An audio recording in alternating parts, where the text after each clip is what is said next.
बिस्मिल्लाहिर्रहमानिर्रहीम। अस्सलाम वालेकुम नाज़रीन ग्रामी, उम्मीद है कि आप लोग खैरियत से होंगे। हज़रत आदम अलैहिस्सलाम के यहाँ जो भी बेटा पैदा होता, इसके साथ बेटी ज़रूर पैदा होती थी। इस बच्ची के साथ पैदा होने वाला बच्चा दूसरे बच्चे के साथ पैदा होने वाली बच्ची से शादी करता। हज़रत आदम अलैहिस्सलाम की सल्बी औलाद के दरमियान एक बतन का दूसरे बतन से निकाह जायज़ होता था।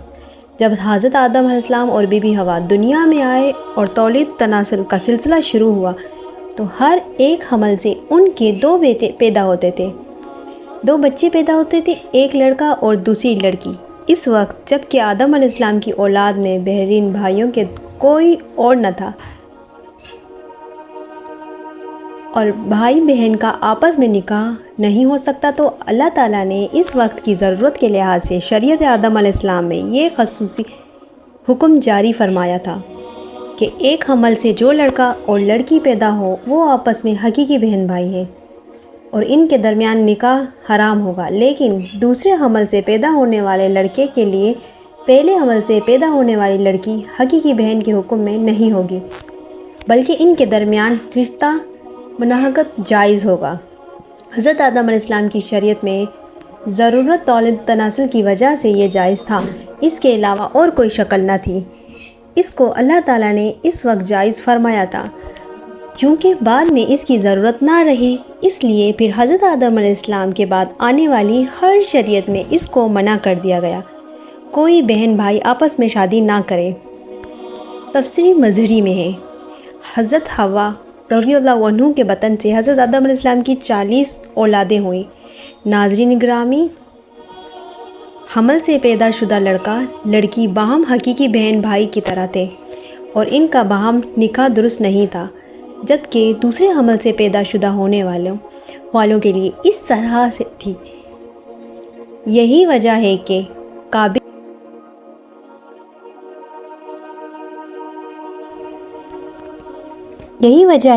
काबिल ने हाबिल से इख्तिलाफ किया। काबिल के साथ जो लड़की पैदा हुई थी वो बेइंतहा खूबसूरत थी, जबकि हाबिल के साथ जो लड़की पैदा हुई थी वो इतनी खूबसूरत ना थी। हज़रत आदम अलैहिस्सलाम की शरीयत के मुताबिक जब ये जवान हुए तो काबिल की शादी हाबिल की बहन से होनी थी और हज़रत हाबिल की शादी काबिल की बहन से होनी थी। लेकिन काबिल अपनी ही बहन को पसंद करने लगा और वो इसी से शादी करना चाहता था, जबकि शरीयत आदम में इसकी ममानत थी कि एक ही हमल से पैदा होने वाले बच्चों की शादी आपस में नहीं हो सकती। लिहाजा जब ये सूरत हाल ज़्यादा बिगड़ गई तो हज़रत आदम अलैहिस्सलाम ने इन दोनों को अल्लाह की राह में कुर्बानी पेश करने का कहा, जबकि कुर्बानी को आसमान से आग आकर खा जाएगी तो समझा जाएगी इसकी कुर्बानी कबूल हो गई। काबिल खेती बाड़ी का काम करता था, हज़रत हाबिल अलैहिस्सलाम बकरियां चराया करता था। हज़रत हाबिल अलैहिस्सलाम ने अल्लाह ताला के सामने एक बकरी का बच्चा पेश किया और काबिल ने एक गठिया लिया, उसको अल्लाह ताला की बारगाह में कुर्बान करने के लिए रख दिया। चुनांचा हज़रत हाबिल की कुर्बानी कबूल हो गई, जिस पर हाबिल अलैहिस्सलाम कहने लगा, मेरे वालिद साहिब ने मेरी कुर्बानी कबूल करने के लिए दुआ की होगी, जिसकी वजह से अल्लाह ताला ने मेरी कुर्बानी कबूल फरमाई। और रिवायत में आता है कि हज़रत हाबिल अलैहिस्सलाम काबिल से ज़्यादा जवान और बहादुर थे। हाबिल ने अपने भाई को कहा, अगर तुम मुझे कत्ल भी कर दोगे तो तुम्हारा मुकाबला नहीं करूँगा। मैं चाहता हूँ कि क़यामत के दिन तू मेरे गुनाहों में शुमार होकर आए। एक काबिल ने एक दिन गुस्से में आकर हज़रत हाबिल को पत्थर मारकर कत्ल कर दिया। हज़रत हाबिल को कत्ल करने के बाद काबिल बहुत ही दुखी और परेशान रहने लगा। काबिल अपने भाई की लाश को कंधों पर उठाकर कई दिनों तक घूमता रहा। अब इसका मैं क्या करूं? फिर अल्लाह ताला के हुक्म से दो कौवे आपस में लड़ने लगे। इनमें से एक कौवे ने दूसरे कौवे को मार दिया। ये सब कुछ काबिल देख रहा था। कौवे ने अपनी साथी को मारकर इसको ज़मीन में दफन कर दिया। काबिल ने भी कौवे को देखकर अपने भाई को दफन करने के लिए एक गड्ढा निकाला, जिसमें हज़रत हाबिल अलैहिस्सलाम को दफन कर दिया और एक गड्ढा किया और जिसमें हाबिल अलैहिस्सलाम को दफन कर दिया। उसके बाद काबिल अपनी सगी बहन को लेकर वहाँ से بھاگا۔ اس کی وجہ یہ تھی کہ شیطان قابیل کے پاس آ کر اس کے دل میں یہ ڈر ڈالتا تھا کہ تم نے اپنی بھائی کو قتل کیا ہے، اب تیرا باپ تجھ کو ہی قتل کر دے گا۔ اس ڈر کی وجہ سے قابیل وہاں سے اپنی بہن کو ساتھ لے کر بھاگا۔ اس دن کے بعد حضرت آدم علیہ السلام مسلسل پریشان رہنے لگے۔ حضرت آدم علیہ السلام اللہ تعالیٰ کی بارگاہ دعا کیا کرتے تھے، یا اللہ مجھے نیک اور صالح اولاد عطا فرما۔ اللہ تعالیٰ نے حضرت آدم علیہ السلام کی دعا کو قبول فرمایا۔ حضرت آدم علیہ السلام کو ایک لڑکا عطا فرمایا جس کا نام حضرت شیش علیہ السلام تھا۔ حضرت آدم علیہ السلام کی اللہ تعالیٰ نے دعا قبول فرمائی اور اللہ تعالیٰ نے حضرت آدم علیہ السلام کو شیش علیہ السلام عطا فرمائے۔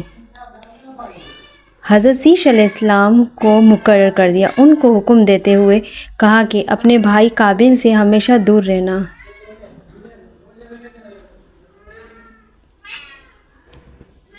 جب حضرت آدم علیہ السلام کا وصال ہوا تو اللہ تعالیٰ کی طرف سے بے شمار فرشتے نازل ہوئے۔ انہوں نے حضرت شیش علیہ السلام کو اپنے باپ کو دفن کرنے کا طریقہ بتایا۔ اس کے بعد بی بی حوا کا بھی وصال ہو گیا۔ اس کے بعد زنا کی شروعات ہوئی اس طرح۔ اس کے بعد ایک وادی میں قابیل اور اس کی اولاد رہنے لگے۔ شیاطین ایک آدم کی شکل میں ان کے پاس آیا۔ شیاطین نے ان لوگوں کو عیش و عشرت میں لگا دیا۔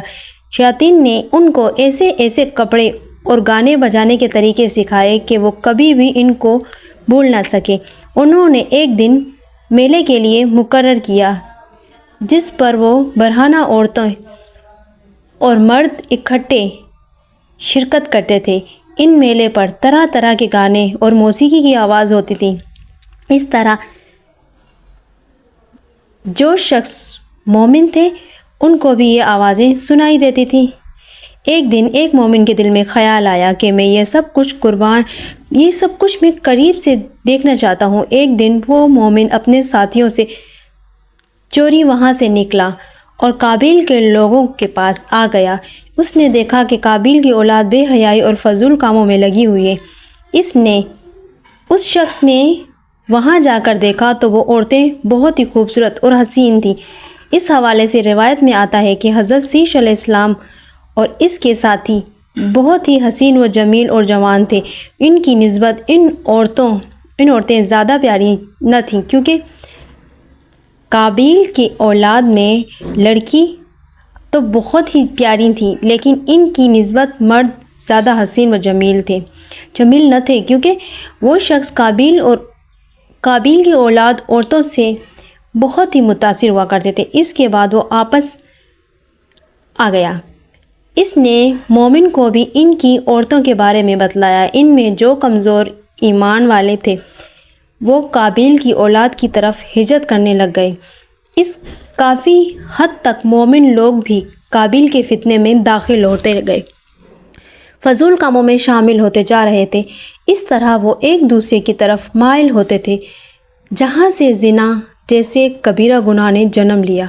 روایت میں آتا ہے کہ حضرت شیش علیہ السلام کے ساتھ رہنے والے ساتھیوں کی تعداد اور بہت ہی کم رہ گئی تھی، جبکہ قابیل کا گروہ کافی مضبوط اور طاقتور ہو چکا تھا۔ حضرت شیش علیہ السلام اور ان کے ساتھیوں کو تنگ کرتے رہتے تھے اور ان کو طرح طرح کی تکالیف دیا کرتے تھے۔ اگر دیکھا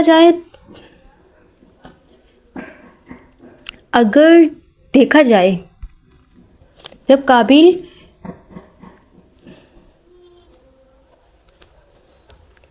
اگر دیکھا جائے تو زنا اس وقت ہی شروع ہو گیا تھا جب قابیل اپنی بہن عقلیہ کو لے کر وہاں سے بھاگا تھا۔ اس نے اپنی بہن کے ساتھ ہی اپنی اولاد کو جنم دیا۔